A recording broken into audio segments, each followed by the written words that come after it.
Your job begins when you throw your hand away. It's not the time to look out the window. That's when you make your money. You make your bank from the bank. Okay, here is your job description. The dealer shuffles up deals, sends you your mail. Here it is, 9 deuce. Here's where your job begins. Obviously, we're not going to play that hand. We throw it in. Now what? Do we watch SportsCenter? Do we flirt with the cocktail waitress, read the racing form, start chatting with the person next to you about any of 1,000 different subjects? No. That's when your job begins, because you are then to be studying the players that are in that hand, watching every move that they make, concentrating on the things they do, getting a concept of the texture of their play, trying to make what we eventually will call reads, but they're not essential at this point. They're causing you to focus and pay attention to your opponents, gain information about your opponents in the most objective fashion you'll ever be able to gain it when you're not in the hand and your money's not at stake.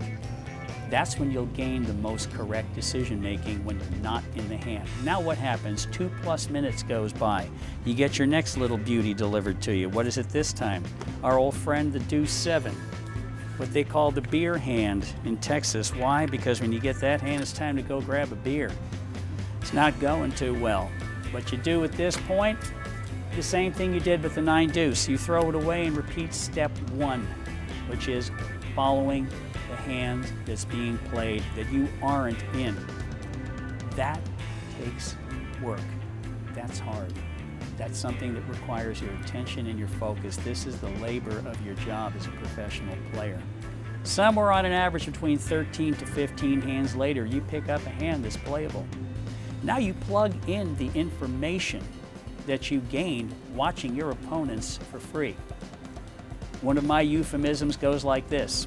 When you're not in the hand and you're sitting at the table, you are what I call on the bank, as in on the bank of the river, watching the river in front of you flow by.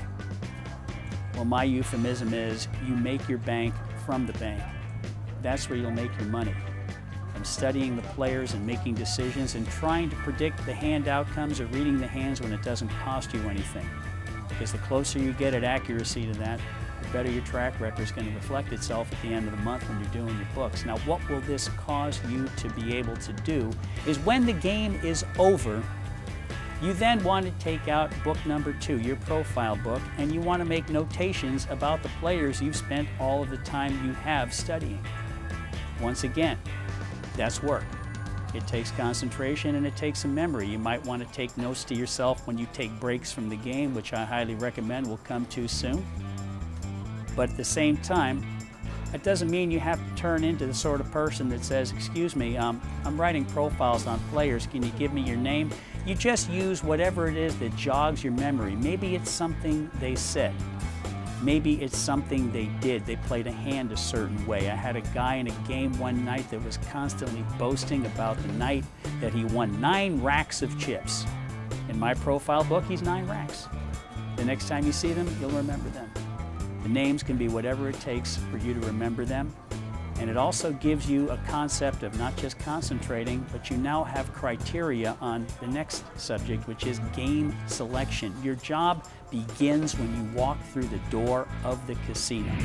Thank you for watching. I'm Roger Rod, and I'm your poker expert for Professorit.com.